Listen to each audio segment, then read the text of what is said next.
ꯇꯧꯗꯕ ꯍꯥꯏꯕ ꯇꯥꯔꯦ ꯑꯗꯒꯤ ꯇ꯭ꯔꯥꯐꯤꯛꯀꯤ ꯔꯨꯜꯒꯩꯁꯦ ꯑꯩꯈꯣꯏꯒꯤ ꯁꯛꯅ ꯍꯦꯟꯅ ꯃꯔꯨ ꯑꯣꯏꯅ ꯈꯟꯕ ꯉꯁꯥꯏꯒꯤ ꯁꯝ ꯁꯣꯏꯈꯤꯅꯤ ꯀꯥꯏꯅ ꯍꯦꯜꯃꯦꯠ ꯎꯞꯄ ꯇꯟꯕꯀꯣ ꯑꯗꯒꯤ ꯀꯩꯅꯣ ꯇꯧꯕꯒꯤ ꯃꯌꯥꯝ ꯑꯃ ꯀꯔꯤ ꯍꯥꯏꯇꯥꯔꯦ ꯇ꯭ꯔꯥꯐꯤꯛ ꯄ꯭ꯔꯣꯇꯣꯀꯣꯜꯒꯥꯏꯁꯦ ꯑꯩꯈꯣꯏꯒꯤ ꯉꯥꯛꯄꯒꯤ ꯀꯩꯅꯣꯁꯤ ꯂꯩꯇꯕ ꯈꯔ ꯋꯥꯠꯄ ꯁꯤꯒꯤ ꯀꯩꯅꯣꯁꯦ ꯌꯦꯡꯉꯀꯥꯟꯗ ꯑꯩꯈꯣꯏꯅ ꯍꯥꯏꯔꯤꯕ ꯀꯟꯗꯤꯁꯟꯁ ꯃꯌꯥꯝꯁꯤ ꯌꯥꯝꯅ ꯆꯦꯛꯁꯤꯟꯅꯤꯡꯉꯥꯏ ꯑꯣꯏ ꯑꯗꯨꯅ ꯌꯥꯔꯤꯃꯈꯩ ꯑꯩꯈꯣꯏꯅ ꯍꯥꯏꯔꯤꯕ ꯃꯔꯝꯁꯤꯡ ꯑꯩꯈꯣꯏꯅ ꯌꯥꯔꯤꯉꯩ ꯒꯥꯔꯤꯒꯤ ꯁꯤꯖꯤꯟꯅꯕꯒꯤ ꯆꯥꯡꯁꯦ ꯃꯔꯝ ꯆꯥꯗꯅ ꯍꯟꯊꯍꯟꯕꯀꯣ ꯑꯗꯨꯒ ꯉꯁꯥꯏꯒꯤ ꯀꯔꯤ ꯍꯥꯏꯇꯥꯔꯦ ꯇ꯭ꯔꯥꯐꯤꯛꯀꯤ ꯀꯟꯇ꯭ꯔꯣꯜ ꯀꯩꯅꯣꯁꯦ ꯄ꯭ꯔꯣꯇꯣꯀꯣꯜ ꯃꯌꯥꯝꯁꯦ ꯍꯦꯜꯃꯦꯠ ꯎꯞꯄꯅꯆꯤꯡꯕ ꯃꯥꯒꯤ ꯁ꯭ꯄꯤꯠ ꯃꯦꯟꯇꯦꯟ ꯇꯧꯕ ꯃꯌꯥꯝꯁꯤꯡ ꯑꯁꯤ ꯑꯩꯈꯣꯏꯒꯤ ꯀꯩꯅꯣ ꯇꯧꯕꯤꯕꯀꯣ ꯐꯖꯅ ꯃꯦꯟꯇꯦꯟ ꯇꯧꯕꯤꯕ ꯑꯗꯒꯤ ꯑꯃꯁꯨꯡ ꯂꯝꯕꯤꯁꯦ ꯌꯥꯔꯤꯈꯩ ꯑꯩꯈꯣꯏꯒꯤ ꯁꯦꯝꯕ ꯌꯥꯕ ꯖꯒꯥꯁꯦ ꯅꯤꯡꯊꯤꯖꯅ ꯃꯑꯣꯡ ꯇꯥꯅ ꯁꯦꯝꯕ ꯀ꯭ꯋꯥꯂꯤꯇꯤ ꯂꯩꯅꯀꯣ ꯑꯗꯨꯒ ꯃꯤꯌꯥꯝꯅ ꯃꯗꯨꯕꯨꯁꯨ ꯁꯄꯣꯔꯠ ꯇꯧꯔꯒ ꯂꯩꯕ ꯍꯥꯏꯔꯤꯕ ꯃꯌꯥꯝꯁꯤꯡ ꯑꯗꯨꯒ ꯑꯣꯜ ꯗ ꯇꯥꯏꯝ ꯀꯩꯅꯣꯅꯤ ꯁ꯭ꯄꯤꯠ ꯍꯥꯏꯁꯦ ꯑꯣꯜꯋꯦꯁ ꯑꯦꯁꯣꯁꯤꯌꯦꯇꯦꯠ ꯋꯤꯠ ꯑꯦꯛꯁꯤꯗꯦꯟ ꯀꯣ ꯁ꯭ꯄꯤꯠ ꯑꯦꯟ ꯑꯦꯛꯁꯤꯗꯦꯟꯁꯦ ꯀꯩꯅꯣꯅꯤ ꯃꯆꯤꯟ ꯃꯅꯥꯎꯅꯤꯀꯣ ꯑꯗꯨꯅ ꯋꯥꯈꯜ ꯈꯟꯕꯗꯐꯥꯎꯗ ꯑꯦꯛꯁꯤꯗꯦꯟ ꯊꯣꯛꯏ ꯍꯥꯏꯗꯤ ꯌꯥꯡꯉꯤꯉꯩ ꯑꯦꯛꯁꯤꯗꯦꯟ ꯄ꯭ꯔꯣꯟ ꯑꯣꯏꯌꯦꯕ ꯃꯤꯁꯦꯀꯣ ꯑꯗꯨꯅ ꯑꯦꯔꯣꯄ꯭ꯂꯦꯟ ꯀꯥꯏꯕꯗ ꯈꯤꯇꯪ ꯀꯩꯅꯣ ꯑꯌꯥꯝꯕ ꯑꯝꯇ ꯍꯤꯡꯅꯗ꯭ꯔꯤꯁꯦ ꯃꯥ ꯁ꯭ꯄꯤꯠꯇꯨꯅꯅꯦꯕ ꯑꯗꯨꯒ ꯃꯈꯥꯗ ꯒꯥꯔꯤꯁꯤꯡ ꯇꯧꯕꯗꯗꯤ ꯈꯔ ꯑꯗꯨꯝ ꯍꯤꯡꯕ ꯌꯥꯎꯋꯤꯗꯅ ꯑꯗꯨꯅ ꯁꯨꯃꯥꯏꯅ ꯇꯧꯗꯅ ꯌꯦꯡꯉꯀꯥꯟꯗ ꯃꯤꯌꯥꯝꯁꯤ ꯀꯣꯟꯁꯤꯌꯁ ꯑꯣꯏꯕ ꯑꯃ ꯆꯪꯉꯤ ꯑꯗꯨꯒ ꯄꯨꯂꯞꯀꯤꯁꯤꯗꯗꯤ ꯖꯣꯏꯟ ꯋꯥꯛ ꯑꯃ ꯑꯩꯈꯣꯏꯅ ꯆꯪꯉꯤ ꯁꯔꯀꯥꯔ ꯉꯥꯛꯇꯅꯁꯨ ꯅꯠꯇꯦ ꯃꯤꯌꯥꯝ ꯉꯥꯛꯇꯅꯁꯨ ꯅꯠꯇꯦ ꯃꯌꯥꯝꯁꯤꯒꯤ ꯑꯣꯏꯕ ꯀꯩꯅꯣ ꯀꯣꯟꯁꯤꯌꯁꯅꯦꯁ ꯑꯃ ꯆꯪꯉꯤ ꯍꯥꯏꯕ ꯋꯥꯐꯝꯁꯤ ꯊꯝꯃꯀꯥꯟꯗ ꯃꯈꯥ ꯇꯥꯅ ꯔꯣꯗ ꯑꯦꯛꯁꯤꯗꯦꯟꯗ ꯈꯪꯉꯨꯊꯕꯗꯀꯣ ꯃꯤꯌꯥꯝꯒꯤ ꯄꯨꯟꯁꯤ ꯑꯩꯈꯣꯏꯒꯤ ꯃꯥꯡꯍꯟꯒꯨꯝꯁꯤꯀꯣ ꯁꯨꯃꯥꯏꯅ ꯊꯝꯒꯦ ꯃꯣꯗꯤ ꯂꯩꯉꯥꯛꯅ ꯑꯦꯝꯖꯤ ꯅꯔꯦꯒꯥ ꯃꯨꯊꯠꯈꯤꯕꯒꯤ ꯃꯥꯌꯣꯛꯇ ꯀꯪꯒ꯭ꯔꯦꯁꯀꯤ ꯑꯦꯝꯖꯤ ꯅꯔꯦꯒꯥ ꯕचाव संग्राम ꯈꯣꯡꯖꯪꯒꯤ ꯁꯦꯝ ꯁꯥꯕ ꯍꯧꯔꯦ ꯍꯥꯏꯕꯒꯤ ꯍꯦꯗꯂꯥꯏꯟꯁ ꯑꯃ ꯀꯥꯔꯤ ꯑꯣꯖꯥ ꯃꯁꯤ ꯑꯩꯈꯣꯏꯒꯤ ꯌꯨꯅꯥꯏꯇꯦꯗ ꯄꯤꯄꯜꯁ ꯌꯨꯄꯤꯑꯦꯅ ꯍꯧꯗꯣꯛꯂꯝꯕ ꯑꯦꯝꯖꯤ ꯅꯔꯦꯒꯥꯒꯤ ꯕꯤꯖꯦꯄꯤꯒꯤ ꯂꯩꯉꯥꯛꯅ ꯕꯤꯕꯤꯖꯤ ꯔꯥꯝꯖꯤ ꯑꯦꯛ ꯑꯣꯏꯅ ꯃꯃꯤꯡ ꯑꯣꯟꯊꯣꯛꯄꯗ ꯅꯠꯇꯅ ꯃꯤꯌꯥꯝꯒꯤ ꯈꯨꯗꯣꯡꯆꯥꯅꯕ ꯍꯥꯞꯂꯝꯕ ꯑꯩꯈꯣꯏꯒꯤ ꯁꯥꯏꯂꯦꯟꯠ ꯐꯤꯆꯔꯁꯤꯡ ꯀꯛꯊꯠꯈꯤꯕꯁꯤ ꯑꯩꯈꯣꯏꯒꯤ ꯂꯩꯕꯥꯛꯁꯤꯒꯤ ꯐꯥꯗꯔ ꯑꯣꯐ ꯅꯦꯁꯟ ꯍꯥꯏꯅ ꯈꯪꯅꯔꯤꯕ ꯑꯩꯈꯣꯏꯒꯤ ꯃꯍꯥꯇꯃꯥ ꯒꯥꯟꯙꯤꯕꯨ ꯏꯀꯥꯏ ꯈꯨꯝꯅꯗꯕꯅꯤ ꯍꯥꯏꯅ ꯑꯩꯈꯣꯏꯒꯤ ꯗꯣꯛꯇꯔ ꯑꯦꯟ ꯗꯤꯖꯃꯅꯤꯅ ꯐꯣꯡꯗꯣꯔꯛꯂꯤ ꯑꯣꯖꯥ ꯁꯨꯃꯥꯏꯅ ꯐꯝꯖ ꯑꯣꯖꯥ ꯀꯔꯝꯍꯥꯏꯅ ꯌꯦꯡꯕ ꯑꯣꯖꯥ ꯍꯣꯏ ꯑꯦꯝꯖꯤ ꯅꯔꯦꯒꯥꯁꯤ ꯌꯥꯝꯅ ꯄꯣꯄꯨꯂꯔ ꯑꯣꯏꯕ ꯍꯥꯏꯕ ꯇꯥꯔꯦ ꯃꯅꯤꯄꯨꯔꯒꯤ ꯔꯨꯔꯦꯜ ꯕꯦꯁ ꯗꯤꯕꯦꯂꯞꯃꯦꯟꯠ ꯌꯥꯝꯅ ꯒ꯭ꯔꯥꯁ ꯔꯨꯠꯇ ꯀꯨꯝꯊꯔꯀꯥꯟꯗ ꯃꯁꯤ ꯆꯥꯎꯈꯠꯅꯕ ꯍꯣꯠꯅꯕꯒꯤ ꯀꯩꯅꯣꯗ ꯑꯆꯧꯕ ꯊꯧꯗꯥꯡ ꯑꯃ ꯂꯧꯔꯛꯏꯀꯣ ꯑꯗꯨꯅ ꯍꯥꯏꯔꯤꯕ ꯄꯣꯠꯁꯛꯁꯤꯡ ꯑꯁꯤ ꯑꯩꯈꯣꯏꯒꯤ ꯕꯤꯛꯁꯤꯠ ꯚꯥꯔꯠꯀꯤ ꯀꯟꯁꯦꯞ ꯑꯃꯗ ꯑꯣꯟꯊꯣꯛꯑꯀꯥꯟꯗ ꯍꯧꯖꯤꯛꯀꯤ ꯃꯣꯗꯤ ꯒꯣꯔꯃꯦꯟꯠꯁꯤꯅ ꯑꯩꯈꯣꯏꯒꯤ ꯆꯠꯊꯔꯛꯄ ꯄꯣꯠꯅꯤ ꯃꯗꯨꯗ ꯉꯁꯥꯏꯒꯤ ꯃꯥꯒꯤ ꯁꯦꯝꯗꯣꯛ ꯁꯦꯝꯖꯤꯟ ꯇꯧꯈꯤꯕ ꯃꯌꯥꯝꯗ ꯕꯦꯁꯤꯛ ꯃꯌꯥꯝ ꯑꯃ ꯀꯥꯏꯔꯛꯄ ꯈꯣꯠꯂꯛꯄ ꯂꯩꯕꯒꯤ ꯑꯣꯏꯕ ꯋꯥꯊꯣꯛ ꯑꯃ ꯅꯦꯁꯟꯒꯤ ꯑꯣꯏꯅ ꯊꯣꯛꯏꯀꯣ ꯑꯗꯨꯅ ꯃꯇꯥꯡꯁꯤꯗ ꯉꯁꯥꯏꯒꯤ ꯍꯥꯟꯅ ꯑꯣꯏꯔꯤꯕ ꯐꯤꯕꯝꯗꯒꯤ ꯍꯣꯡꯉꯛꯏꯕ ꯐꯤꯕꯝ ꯑꯁꯤꯗ ꯀꯔꯤ ꯍꯦꯟꯅ ꯑꯍꯣꯡꯕ ꯂꯩꯒꯗꯒꯦ ꯍꯥꯏꯕꯗꯨꯗ ꯉꯁꯥꯏ ꯆꯤꯡꯅꯕꯗꯒꯤꯅꯤ ꯀꯩꯅꯣ ꯉꯁꯥꯏ ꯔꯥꯏꯠ ꯇꯨ ꯋꯥꯛ ꯅꯠꯇ꯭ꯔꯒ ꯔꯥꯏꯠ ꯇꯨ ꯂꯤꯕꯂꯤꯍꯨꯗ ꯍꯥꯏꯕ ꯇꯥꯔꯦꯀꯣ ꯃꯁꯤ ꯃꯌꯥꯝꯁꯤꯒꯤ ꯃꯥꯡꯉꯛꯀꯗ꯭ꯔꯥ ꯍꯥꯏꯕꯆꯤꯡꯕ ꯍꯣꯏ ꯑꯍꯥꯟꯕꯒꯤ ꯑꯦꯝꯖꯤ ꯅꯔꯦꯒꯥꯒꯤꯁꯨ ꯌꯥꯝꯅ ꯐꯖꯕ ꯂꯩꯔꯒꯁꯨ ꯃꯅꯤꯄꯨꯔꯗꯗꯤ ꯖꯣꯕ ꯀꯥꯔꯗ ꯀꯩꯅꯣ ꯁꯨꯕ ꯍꯥꯏꯅ ꯑꯍꯥꯟꯕ ꯍꯧꯔꯛꯄ ꯌꯥꯝ ꯐꯔꯝꯕꯗꯒꯤ ꯖꯣꯕ ꯀꯥꯔꯗ ꯐꯣꯇꯣ ꯅꯝꯕ ꯀꯥꯏꯅ ꯂꯥꯛꯄꯒꯤ ꯐꯣꯇꯣꯗꯪ ꯅꯝꯃꯒ ꯑꯗꯨꯝ ꯄꯩꯁꯥ ꯐꯪꯕꯒꯤ ꯋꯥꯛ ꯀꯜꯆꯔ ꯃꯥꯡꯉꯛꯄ ꯈꯣꯠꯂꯛꯄꯒꯤ ꯃꯥꯒꯤ ꯀꯩꯅꯣ ꯂꯩꯗꯅ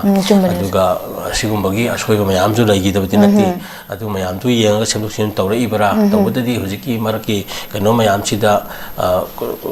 ꯃꯤꯆꯝ ಮಿಯಾಮ್ಸಿಂಗ್ ಅಸಿದ ಯಾರಿಂಗೈ ಥಬಕ್ ಸೂಬದುದ ಮದುಗಿ ಕುಸುಮಂಗಿ ಕನದು ಮತಂ ಚಾನ ಮತಿಕ್ ಚಾನ ಹಾಯ್ಬದಾರೆಕೋ ಫಂಗನ್ಬಗಿ ವಾರೋನ್ಜಿಮ್ದಿ ಯಾಮ್ನ ಗ್ಯಾರಂಟಿ ತಗೋದಬನಿಕೋ ಅದನ್ನ ಹಾಯ್ಬಸಿ ಅಖೋಯ್ಗಿ ಬಿಕ್ಷಿತ್ ಭಾರತ್ ಕೋ ಸಿನ ಮೌತ್ ಸೆಲ್ಲಪಸಿದ ಕದಾಯ್ಬೋ masina effective oigedagi haibaduni adu mabu amabu ore protest tawasina amani adubu government paiba asina authority ni aduna majority carries the vote ni parliament oiro ko lower house upper house rajya sabha lok sabha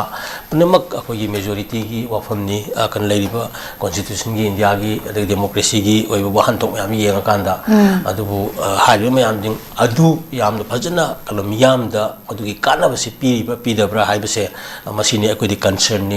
anyway government authority ni lawani khongani popularity adum mayam gi oina tawgani akoi miyam gi di adunati miyam gi di tawriba potuna aikoida hana lejenwa potu dagi hena phagalagadi phai phagatragadi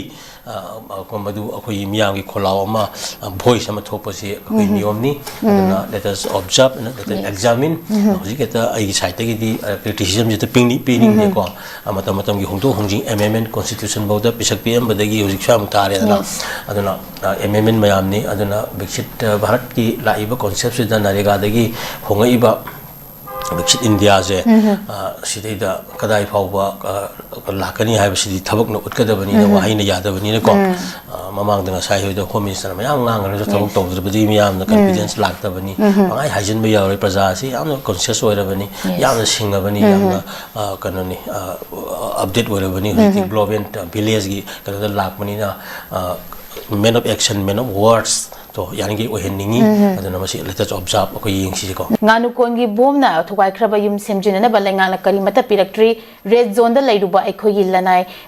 mangjaba oiragadra masi oza kogi kano kogi IDP amasung kokomi gi pressure gi Bishnupur district ki kogi mamang da kogi Lemra waro chingda imung humpuga mari IDP kogi chani ga yankai terese hanjalaba matungda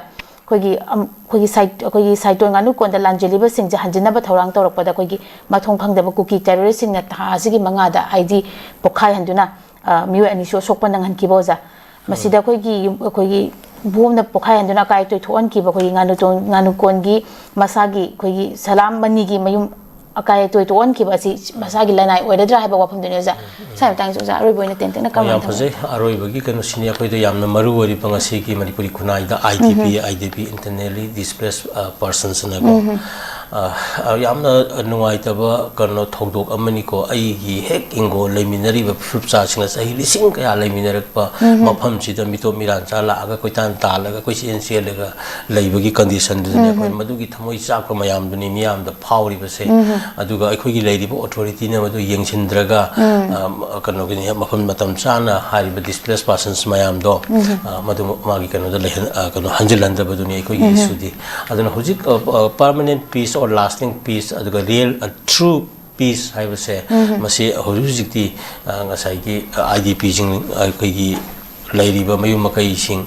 khuntok loga langjilak liyo mayam sing asina magi aseng bo original khoi nakum tapam khungang laikai hanjin jabaduni hanjin ge tawba matamda akhoi konni terrorist sing na nongmai kapapoduni ko ki jogi ko masidi kanoni moi adum mang da khoi nei nei adum tawgani haidina maramdi moi di result laite moi di ko amarom da kanoni really schedule time 1950s ki matam gi la ko gi wakhalon du gi na ta tribe ba haiba kanu du gi wakhalon da dum leibra aduni adugi mentality duni aduna hariba mayam sing aduna adum yahar ga thamak pagi kanu duni government sina tawganu gaina hairaga su adum tawba su tawre adum nomai kaphan ba adagi amuk su gi matam duda yawgiba kanu jungdu mi jingdo adu hanuraga siro bari yawramani ko retire to bari yawramani sahi henna mayam yawramani 2005 2008 kaido adu hojikna masing payam yami jina kanu di su da dinga sagi anobu mingchan ba yadi harini ko adu taraga di lari matam singda ayama matam do yaw ki myam di loin luar kan da su du leibam dokram ne ba hojikna su da leiba mi masing do yam khali do kari ki oi da pa da masing ma mayam se ya ya han ba se go min india gi adu no mai kap ko no kapali ni thawaina moina aduna ni mayam na laura ise akhoi sai ka pu ne ngala yom jal laga ta phani na tra adu gi kanu do ya maduna athra leitre aduna kanu khoi security forces sing central forces mayam hanbi gro ga hairi ji sigi kanu mayam sigina miyam da thazda ba ama confidence building kanu sida kahen bani ko aduna trust building je ama thauta ye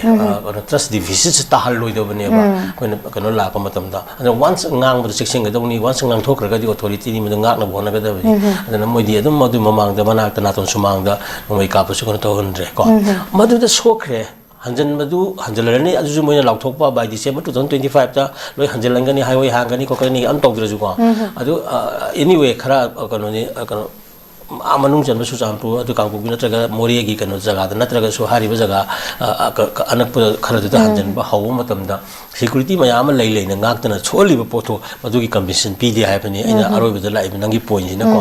aduna madu sigo masam initiative oi ga da bani masidi khutaka moi action lo ka da bani action taken gi report myam thang go dong ni akoina yaraga hanjalang gi report aba kana na ma disap to ino disap to ri ba loyan do da thugari ba mi du kalpitu kano tak thok raga pha raga natraga legal procedures ama da ma ki kano ji thamgra matung da miyam du security thamba ai sin is the role of the government ai yam simple logic ni ai da sidi da amuk pani soang gre pare sokra di soi mi du compensation magi pai to rehabilitation ram di koina kano rip kai kem da lai rom tong da am phom da sang kana phom da amchu som no phom lai tabai khota bagi hojina ana